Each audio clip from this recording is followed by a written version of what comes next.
It is a mentality that shuns excuses and focuses on what's at stake. A mindset that resolves within itself that you must totally empty yourself to experience victory. A memory that remembers that who and what you are playing for is bigger than you.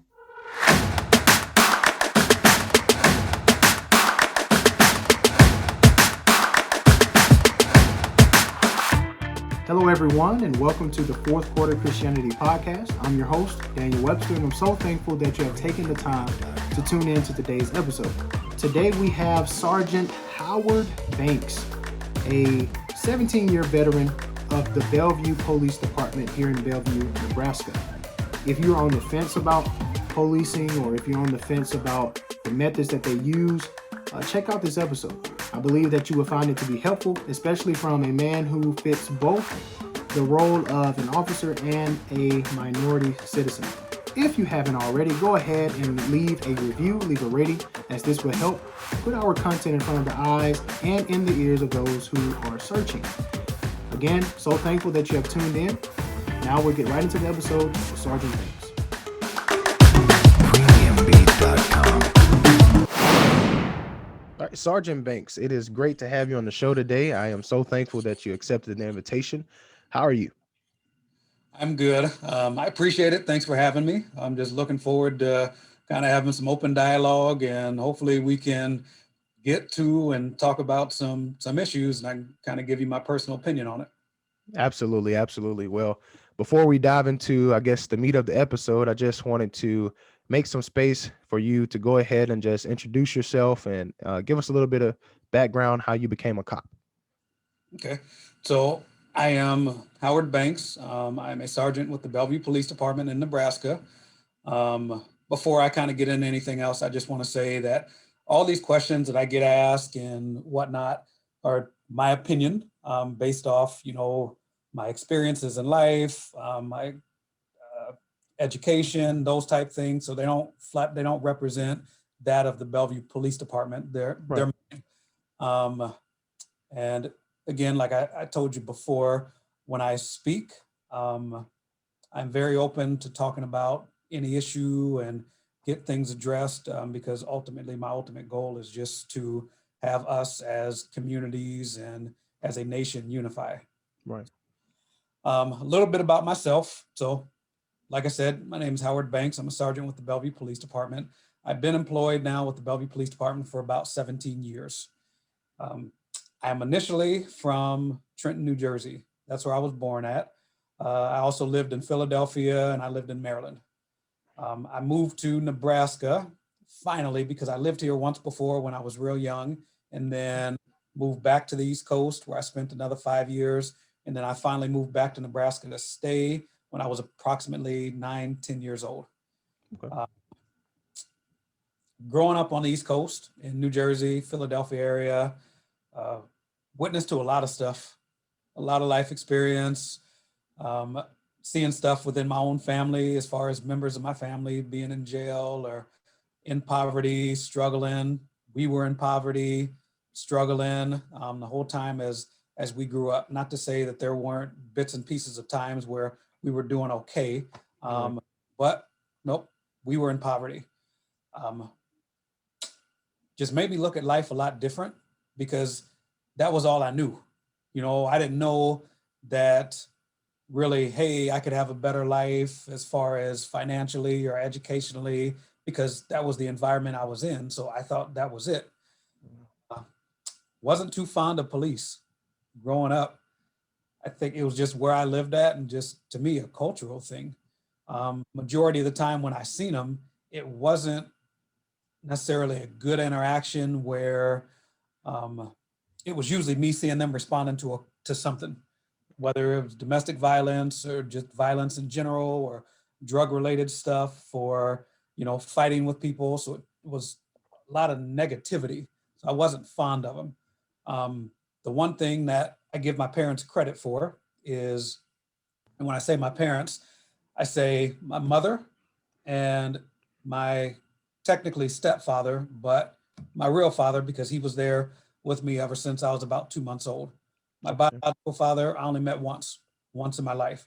He left before I was born. So just going through all those struggles, being in poverty. But one thing that my parents always showed my brother and I was, hey, no matter how much money we have, we were tight knit as a family and doing family stuff, and just we all loved each other. And my parents always taught me that no matter what environment you're in, you don't have to be like that. You can be different. You can make something out of your life. And also, when you face a problem or you see a problem, don't just sit there and complain about it. Go do something about it. Be a means to fixing the problem.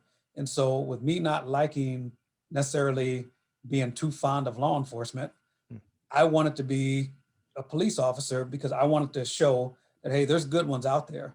All police aren't bad, all just aren't out to arrest people. And so I always wanted to be a police officer um, through my whole upbringing. And I also felt that the stuff that I went through in life, I would be in the perfect position as a police officer to help other people in general, but in particular, like when you talk about the younger generation, I'm like, I've been through so much in my life that I can help reach out and help the younger generation kind of understand that stuff I've gone through. So hopefully I can prevent them from having to go through the same thing. And it also has helped me relate to the younger generation a lot, because a lot of times the younger generation, when they're going facing struggles, I know how tough it is, and you can feel like you're the only one that's going through that. But when we reach out, especially to the older generation, and we actually open our ears and listen, we figure out that, yeah, there's some new stuff that comes along, but big picture, life is just one big cycle. And it's like we face the same thing as even the older generation to me. And I know you're younger than I am, but there's a lot of stuff that you're going to face the same stuff that I've gone through. And we just have to be open to listen to other people and accept and say, okay, well, they've been through this. Yeah, let me listen and try not to make the same mistake. Right, man. That is honorable, especially choosing to be a cop to make sure that the world knows that every cop isn't a bad cop. And I don't believe that every cop is a bad cop. It's just with the transpiring of recent events, we can be sort of bombarded with this image of officers and law enforcement personnel through social media, and who doesn't always paint the brightest and best picture of the actuality of the events that took place. And so that's why I think a conversation like this is so important. And also, again, as I mentioned before, man, just to clear up some misconception and also help us as a younger generation be able to navigate in this space, navigate in our modern day society, and be able to have and build a relationship with the people that we hope and desire to protect us and serve us. So um, just I guess we can just dive right into the meat of the conversation. Man, I know last summer, I think I talked to you about this before we started to record. My wife and I know everyone saw what happened and what took place in Minnesota with George Floyd. And of course, when you immediately see that, you have, as a society, you have an opinion, right? And you start seeing the opinions blast on social media, and people get blasted on social media for sharing their opinions and vice versa. And no one really had all the facts. Correct. And I'm guilty of that. I had my own thoughts because of just seeing the video, and it's sort of unfortunate. And it's not to say again that the actions that took place were necessarily right, but it is to say, okay, let me step back a little bit and get the whole picture, and then make a sound decision or opinion based off that. But many people don't. And so my wife and I, part of I guess trying to get out of that group, who were totally just blindsided or had a negative thing to say without having all the facts, we decided to go up to Minnesota. And we Okay. drove up to Minnesota just to get a feel of the atmosphere. And in fact, we went down to Chicago Street where this incident took place. And I mean, the streets were blocked off. No police were. Those words were clearly seen on the outside of the gates that they had put in place. Uh-huh. And I saw a lot of BLM activists and people who were, for that organization and things of that nature. But then when I went up to talk to the ladies, I saw red and blue, if you know what I mean. I saw red and blue, and I knew those people were members of gangs, and they're standing at the end of the street and I smelled marijuana. I mean, drinking, drugs, all of that is going on in the middle of the street. And I asked the lady, I'm like, I said, are they with you guys? Because they have on BLM. And she was like, oh no, they're a false organization. They're falsifying their lies, trying to get money from people and stuff like that. And I said, so you guys are the real BLM. She was like, right, right. And I said, well, how do you plan to stop them? Well, we can't. I said, why can't you? And then she was like, well, I mean, what? I'm supposed to go take it by force? And I'm like, call the police. And when I said that, man, I'm telling you, I almost regretted it. Like, how dare you say no police is welcome? Right. So let's just get into this question. Defund the police, right? Which is the going thing in Minnesota. Defund the police or police reform or neither. Okay. So let me start by saying this. Obviously, looking at me, I am a Black man in America, first and foremost. Yes, I'm a police officer. So I'm fortunate enough I see it from both sides. Right. So I understand both sides. And I absolutely agree that there needs to be change. But change doesn't look the same all over. It's not just a blanket, hey, we need to do this all over, because different areas, different communities, change is going to look different on what those different communities need. So again, I state we do need change as a whole. We all need to be opening to discussing and seeing, okay, what's reasonable and whatnot. And just because something happens before change is made, we have to look at everything, all the circumstances of it. People on both sides have to sit down with each other and try to understand each other's position and educate themselves about the other's position and what they're saying in order to affect proper change. So defund the police. All right. I just don't like that terminology because I am all for mental health services and other services that need to be provided to people that may not even be in the realm of police. That maybe, if organizations want to come up with some type of resources, or cities and states want to come up with resources that maybe need to be put in place even before police response, then I'm definitely okay with that. And I think money needs to be allocated to that.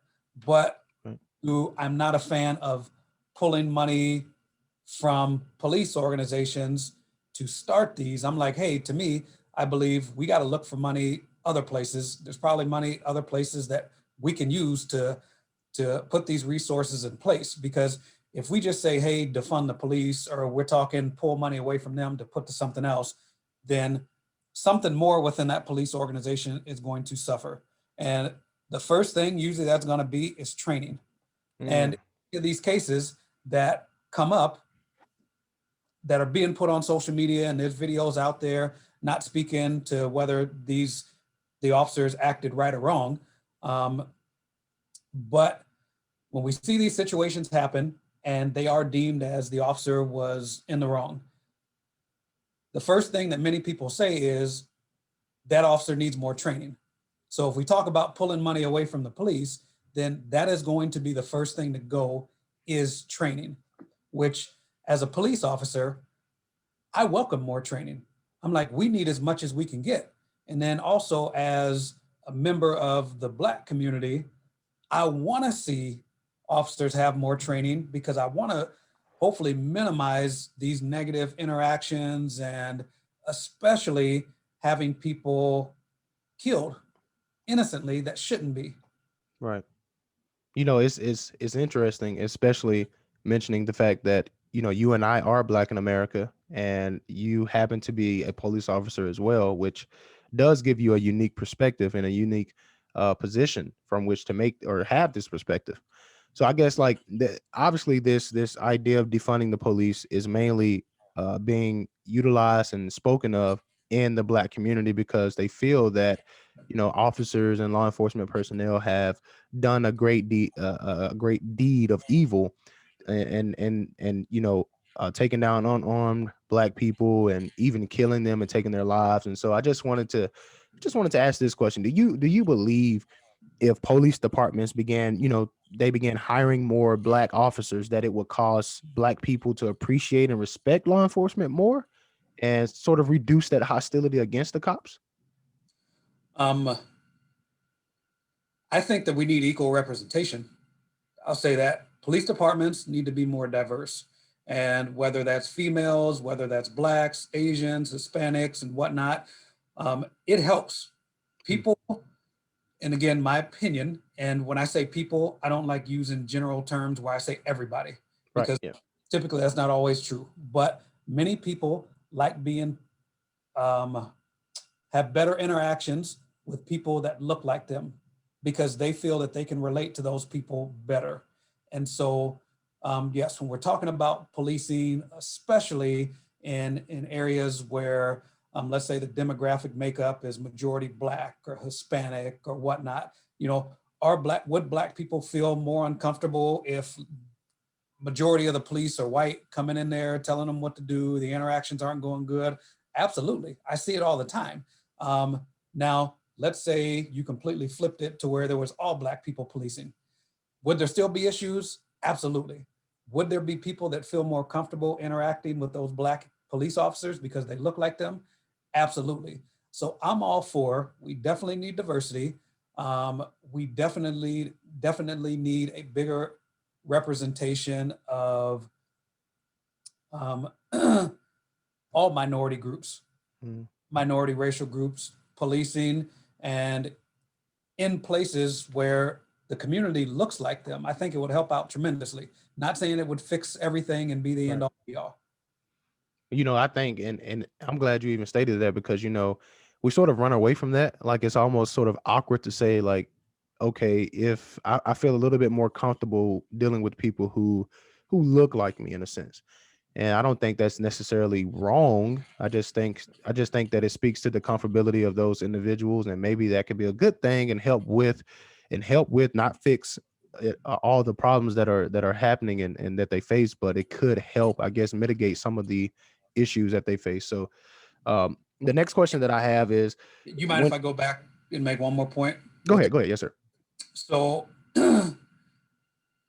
not only people that look like us, but also that are just from the same environment. Because Mm,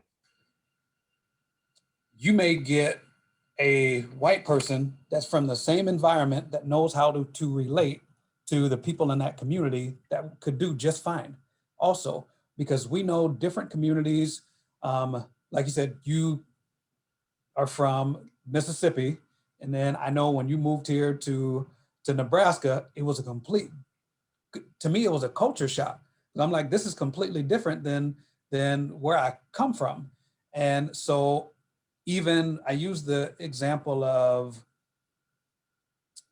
with my family's crazy.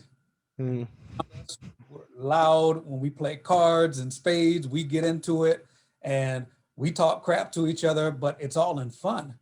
And I've had people in my life that when they came around me later in my life and they had never been around my family and never been around certain cultures, that when they got around that and they're seeing it, they were on guard because they're looking like, is there going to be a fight? And I'm like, no, hey, everything's cool. I said, hey, we take spades serious. So, and then after a while of being around us, they got used to it and then understood. And then like some other people would come around and they would kind of be on guard. And then those people that kind of came into it but were used to it were like, no, no, like they're cool. They understood now, just, hey, this was a different upbringing and a different culture than I'm used to. So it just took them a while to get adjusted to it. And that's what we need. That's why when we say people need police that look like them and mm. also from the same culture, because they can relate better.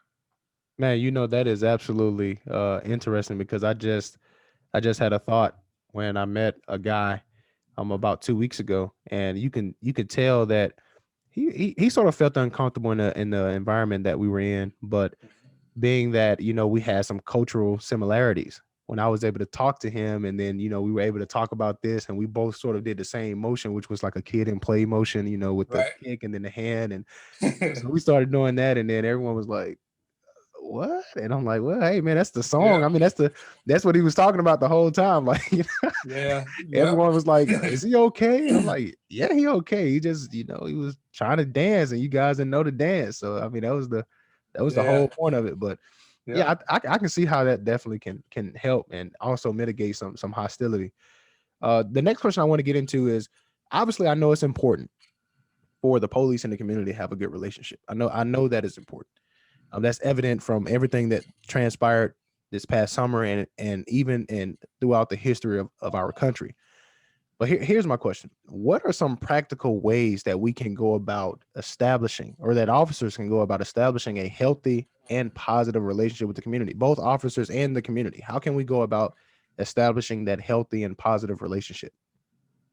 Okay. First, all my suggestions are not the end all be all. If I knew all the answers, I'd probably be rich right now, especially this. But few key points on the officer's end. First is transparency. If people don't understand what we do and why we do it, there's going to be an issue. And this is our job. And, you know, it's like your job. I couldn't tell you what to do, how to do it. It would take me actually sitting down with you and talking to you and trying to understand better how you do things. So that way I get it.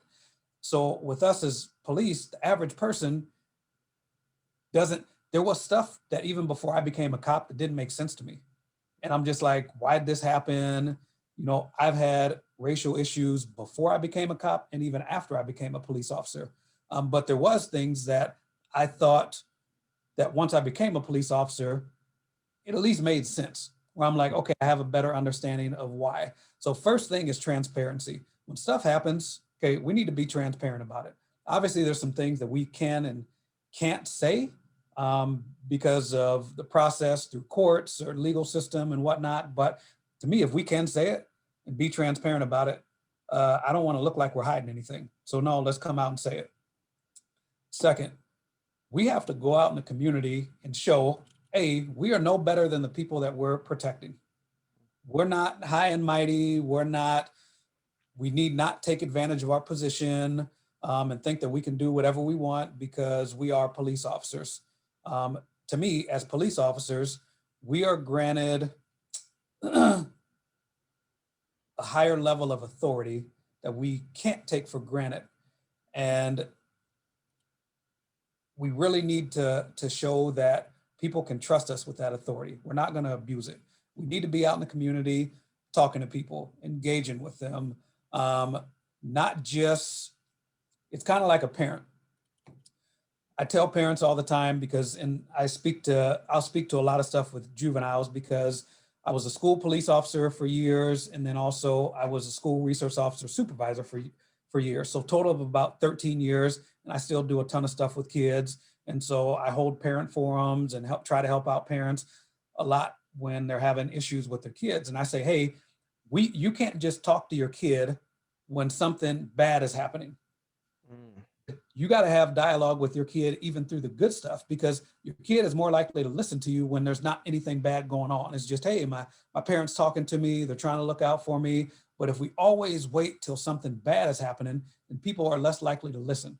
So instead of trying to talk to community members just when bad stuff is going on, no, this should be a routine thing where we go out to the community, but also community members feel that they can come to us and we can sit down and have talks. And when there are things that happen like Minnesota and all these other issues that are going on, we got to sit down and talk about it. You know, it can't be and continue to look like an us versus them type thing. No, because in reality, the bigger picture, and again, I'm stating this as a police officer, the majority of the police officers do not agree with the bad stuff that happens. The majority of the police officers do not agree with the George Floyd incident and how that cop treated him and what he did.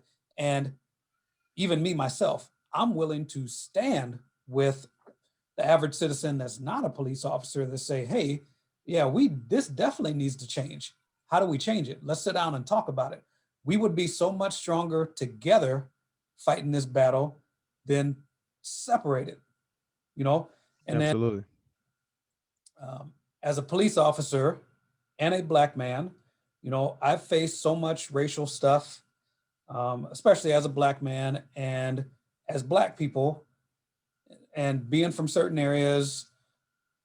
For me, I don't want to be looked at as a thug.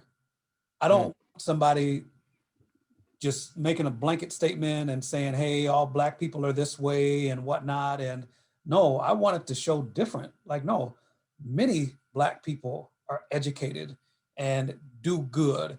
And we can't let a few bad apples shape us in the way that people perceive us and look at us. So I think the same thing as a police officer. It's unfair to do that to police. If I don't want that as a Black man, then I don't want that as a police officer either. Because same thing, I'll admit it. I'll admit and say, do we have bad apples in police? Absolutely. There's bad apples in every profession. Ours is looked upon as worse because we have that authority and to where we can take somebody's life or something of that nature and have arrest powers, and we are more in a position to um, to abuse that. Not saying Right. we want to abuse it, but I'm saying we've been given this power. So, but I still don't want to be put in a blanket statement and generalization with bad officers. No, Right. because I've been doing this for 17 years. And the whole reason I got into this was to help people. And if I went into the laundry list of stuff that I've done to help people, I think people may see me in a different light. But I don't go through that laundry list a lot because when I do the stuff I do to help people, it's not for any recognition or publicity. I'm not like, hey, yep, I'm Sergeant Banks. I do this, this, this, this, this. No, I just do it because I know in my heart I'm doing the right thing. And those people who I helped know, like, hey, this is a good officer. He's done the right. Mhm. Now, it's interesting that you even brought that point out. I've been said or told before, you don't look like a preacher. And I'm like, well, what does a preacher look like? And Right. then they was like, well, I mean, you're sort of fit, and I mean, you have longer hair, and it's like you don't dress like a preacher. And I was like, how does a preacher dress? And they're like, Yeah. well, I mean, and I said, do I dress nasty, dirty? And it's like, oh, you dress clean, but you dress more modern clean. I'm like, well, what's wrong with that? And even to go back a few more years, back in 2019 when we first arrived, we were doing a door knocking campaign, just my wife and I, and we went around in our local neighborhood here in Bellevue and talking to people about the church, obviously, introducing ourselves because we were new. And I mean, that's sort of that Southern hospitality, man. Like we're used to talking to our neighbors. Right. And so we went, and one lady was afraid to come to the door. And at first I didn't know if the reason was because, my skin color is different or what, but she came to the door, and I told her that, I was the new associate / youth minister at Bellevue Church of Christ. And she was sort of turned off. And I said, if you don't mind me asking, is everything okay? And she said, Mhm. well, I was molested by a minister. And it broke my heart. And I said, I am so sorry. I mean, obviously I had to use the trigger word. And I said, I'm so sorry. I said, we are not all the same. I can guarantee Right. you that. But as you stated, man, there are some bad apples, even in my profession. But I think if people would look at it as a monolith, so there are many people that make up this group, but not everyone in the group thinks the same, acts the same, and so shouldn't be classified or categorized as the same. And I think that's pretty important, especially with building that healthy relationship and atmosphere as it goes from the police and the community. But another question I wanted to get into really quickly is we talked about the common misconceptions that people have about law enforcement. And in fact, I mean, you can still see it, man. If you're on social media, you can read the thoughts of people and their emotions that they're expressing about the cops and everything that they think of. In fact, uh, um, an NBA game was just canceled, especially in Minnesota. They were supposed to play in Minnesota, but some more events just happened in Minnesota, and it's all going back to the cops and everything that happened and took place over last summer. And especially watching the court case transpire, everyone is sharing their opinions on that. But here's the question I want to ask: what don't most young and emerging adults understand about police work that you would like for them to understand? So in simple terms, obviously without somebody, going through training to be a police officer, I don't necessarily, when I speak to people, try to talk about whether their opinion is right or wrong, because I'm big on everybody having an opinion. Only thing that I ask people to do is just be open-minded. And just before they make their opinion, try to get as much facts as possible. Because what some people tend to do, and I think we've all been here, and I'll admit it that I've been there myself. And when I talk to people, I say, hey, who in here has had a friend, a close friend, tell them a story, and then later down the road, they find out that there was a ton of information their friend didn't tell them, that maybe the friend only told them stuff that was to their benefit. Like, oh, Right. this did this to me. And then we sit there and we're like, oh, I can't believe that happened to you. And yep, they're wrong and whatnot. And then later we find out, well, they didn't tell me this. This would have changed things a lot. And there was a bunch of times where I felt, and speaking for myself, not anybody else, I felt stupid. Because I'm like, man, here I done went and said all this. And then if I had known this information, it would have been completely different. That's like when I worked with kids and we had parents, and I tell parents, I'm like, hey, don't put anything past your kid. And I said, because with peer pressure, and then they're not at home around you, maybe they're around their friends. Yeah, sometimes we may do some stuff that's out of character for us. Doesn't mean that shapes us, our character completely. It's just we have some slip ups sometimes. And so I've been in so many situations where parents, we call them, hey, your kid did this. Nope, not my kid. Nope, my kid wouldn't do it. And then we have video or something, and then they're like, sorry, I apologize. I should have got all the information first. So that's the biggest thing that I ask, is just to be open-minded. I try to, in many cases, I try not to say this could never happen, because then a lot of times there may be a situation to where it could happen. So even when I see these videos, I'm like, okay, it looks bad. Let me pause, try to see what all else, went on. Right. Just because I just want to get a full understanding of stuff. Before I became a police officer, if I got stopped by the police, let's say 2 or 3 police officers showed up. I'm sitting there looking like, okay, they're calling 2, 3 officers here because I'm Black. I'm like, this is ridiculous. I'm not about to do anything to these officers. And then once I got into policing and I started seeing the emails that came through, as far as whether it was from a different agency or whatnot, or it was alerts on people who said, hey, next time I get stopped, next officer that stops me, I'm going to kill. So thinking about it from that standpoint, I'm like, I see both sides. So that's why I don't say right or wrong how people are feeling, because that's their feeling based off what they're experiencing. But I just try to be open-minded. So then I shifted from, okay, if I get stopped by 2 or 3 officers, could there be something else? I don't automatically want to jump to, well, people are racist. I think sometimes people throw that term around just too loosely. Right. Because I don't like to assume. And so after I became a police officer, aside from just the emails and whatnot that we get with alerts on people, because traffic stops are the most dangerous thing that we can walk into, because we're interacting with so many people that we don't know them. We don't know if they're carrying drugs. We don't know if they just got done kidnapping or murdering somebody or whatnot. And we don't know, but in their mind is, oh, is this cop on to something? And I'm not going to jail. So I had one person complain one time because they said it took 4 officers to stop them. And when we investigated, it turned out that, so the first officer that made the traffic stop was a recruit in training. So he had his trainer sitting next to him. Mhm. And while they're in training, during the stage of the training that they were in, they have to act like that trainer doesn't exist. So if they get to, they made the traffic stop, and if They call for a second unit because, again, that other officer doesn't count.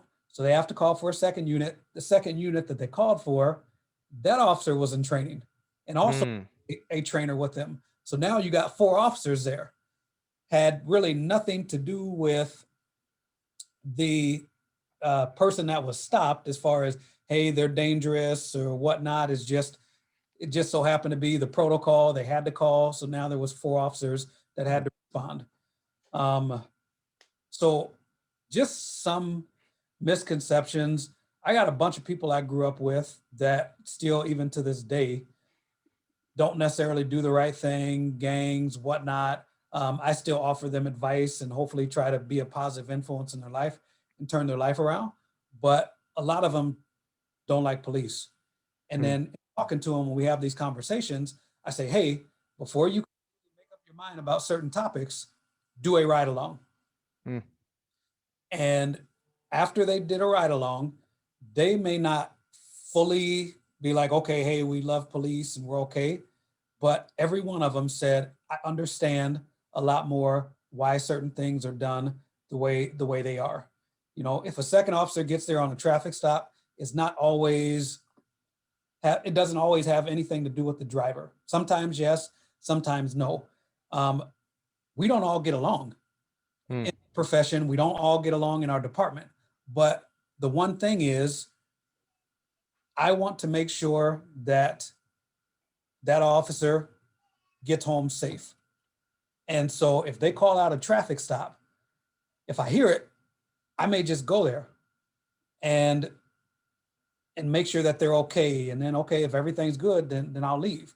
You know, I give kids the example. I say, hey, as a kid, I tell them, if you had beef with somebody and they said, okay, meet me at the park to fight, I say, would you go by yourself or would you take people with you?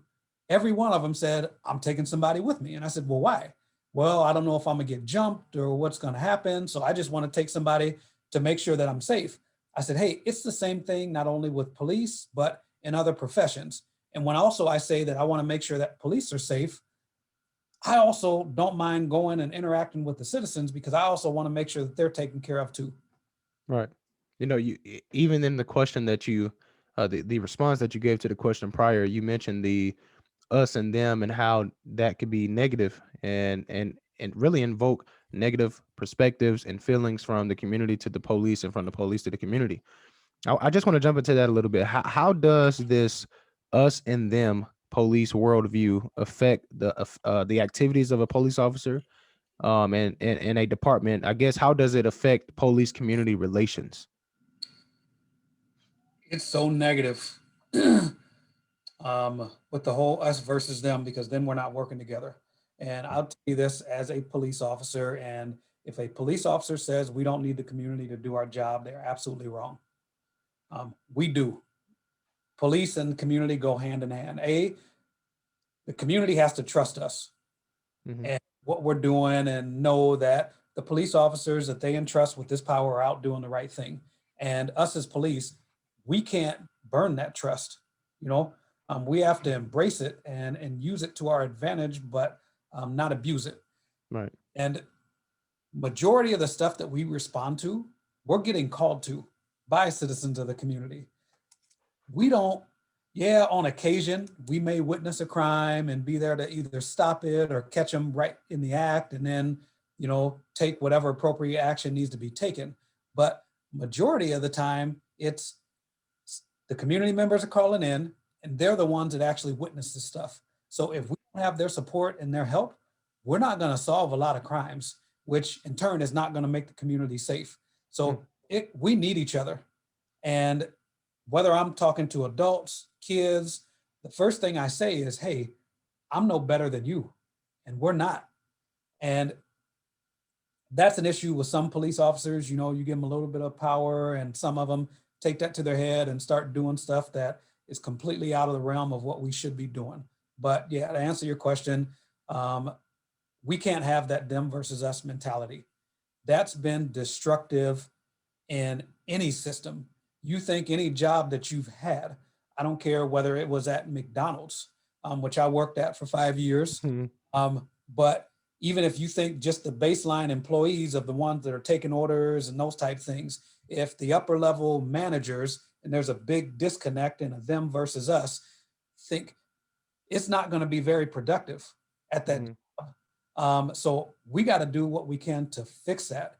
And a lot of that rests on the police shoulders, but it also rests on community members, because we both sides have to put pride aside and come together and say, hey, we have to actively listen to one another and then come up with some reasonable solutions about how we can get this turned around.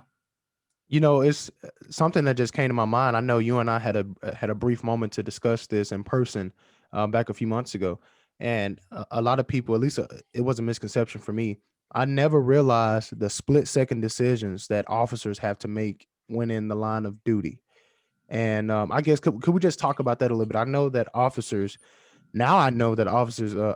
deal with a great amount of stress. They are under a great deal of stress, and I just don't think that the average citizen understands that.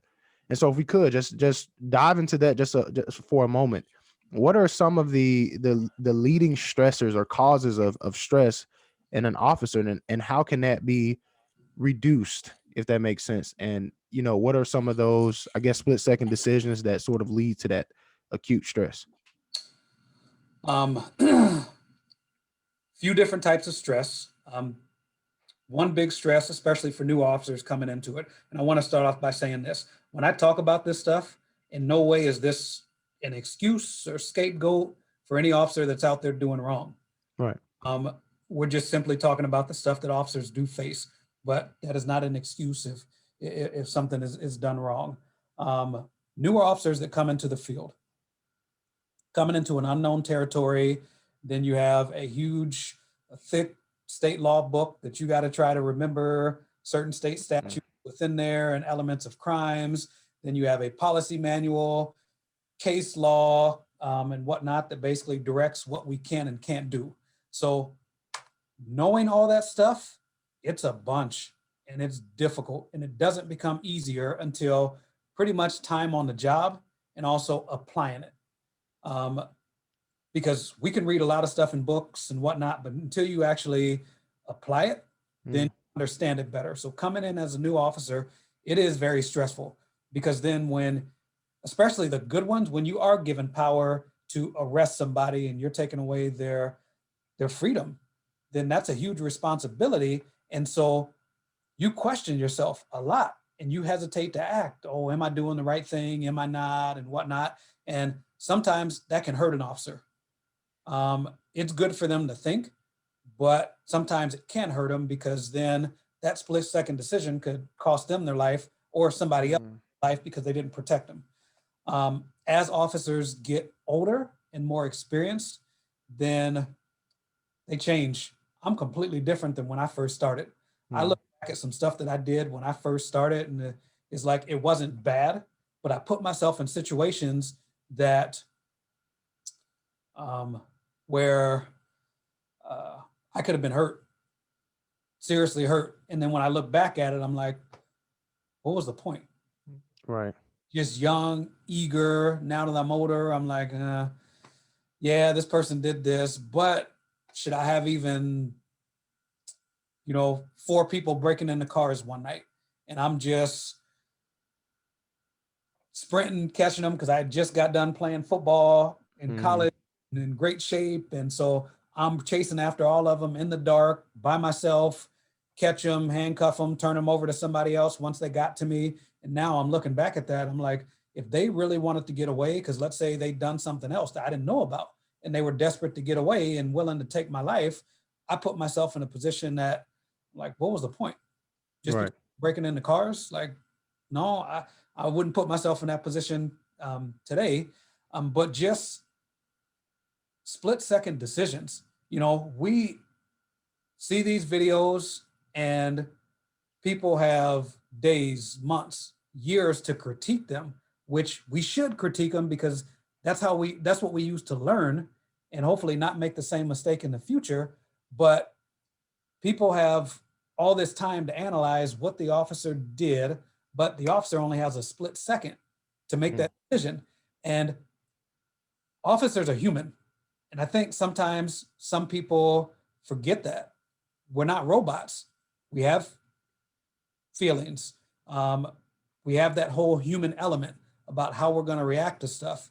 And in making split second decisions, since you talk sports a lot, I use football as an example, and as a quarterback, if you're going out there and your coach is just like, hey, we're going to work on routes today, and they got their quarterback and they're throwing to receivers and there's no defense. You should complete 100% of the passes, but I've played football long enough to know that doesn't even happen. Pass, receiver drop the ball, whatnot. So now when you put a defense out there and as a quarterback, you got people rushing you, throw that extra stress element in it. And we watch games, we can see a receiver running wide open and the quarterback either doesn't throw it to him or they completely miss him and people get upset. Oh, how did he not hit that receiver? I'm like, True. you go back there and try to do it. You got these big people rushing after you. Your attention is, and that's where it separates the good quarterbacks from the not so successful ones, is when that quarterback can basically block out those rushers and focus on that receiver. But it's hard. You get them big people coming at you that could hurt you. Your focus is on the most dangerous threat to you, which is those people that can tackle you. And that's why you miss those open receivers. So again, this is a human element, and you have a split second to make these decisions. And we may watch a video and say, well, how come that officer couldn't see that? And it seems simple, but it's a scientific fact that when we get in stressful situations, whether it's police officers or just a regular citizen that's not a cop, sometimes we may get tunnel vision where our focus is just on one thing. We don't see anything else around us. Auditory exclusion. We don't hear certain things that people are saying and whatnot. There's been people that have had either a gun pointed at them or some other type weapon that afterwards, when we ask them, hey, what'd the person look like? They couldn't tell us because their eyes focuses on the most dangerous thing and that weapon, and they don't see anything else. So again, I'm not saying that as an excuse, but I'm saying that we have to keep that in mind when some of these situations happen and say, okay, what was the officer experiencing? Absolutely. Unfortunately, we are running out of time. I have one last question before we end. If a Christian were to ask you as an officer, one thing you would like him or her to pray for, what would it be? Most importantly, unity, especially now during this time, that people can put themselves in somebody else's shoes and at least be open to listening to somebody else's side, or see okay, what was this person thinking? But just unity. I don't want to see our society torn apart where it's kind of people against each other. So I just want to pray for unity and for us to come together, because hopefully we're in this world for a long time, and we're going to have to coexist together, and we can't coexist with violence, and there's always going to be violence and stuff that we gotta control, and bad people, but we just need to address those people. I don't like it on a bigger scale. So I just hopefully just pray for people to have a good heart, and open-minded, and just ultimately, if we try to do what's in the best interest of our neighbor and open our hearts to them, I think we'll be in a lot better position. And unify police and the community, that we can come together to fix this, because it's going to be too hard to do it separately. Absolutely. Well, Sergeant Banks, I thank you so much for your time, for being willing to appear on the podcast today as a guest speaker, man. The conversation has been wonderful. No, I appreciate you. Thank you. Hopefully this episode was truly a blessing to you. Hopefully any misconceptions that you have had about the methods of policing or the work of police have now been cleared up. We're so thankful again for Sergeant Howard Banks and his practical knowledge that he shared. And let us go and do something with that. Let's pray for our law enforcement. Do what we can to aid them in the serious work that they have to do. And as citizens, let's hold each other accountable as we look to hold them accountable. Take care. Don't forget, please leave a review, rating, subscribe to the YouTube channel, follow us on Instagram, and check out our recent episodes. Thank you. And God bless you.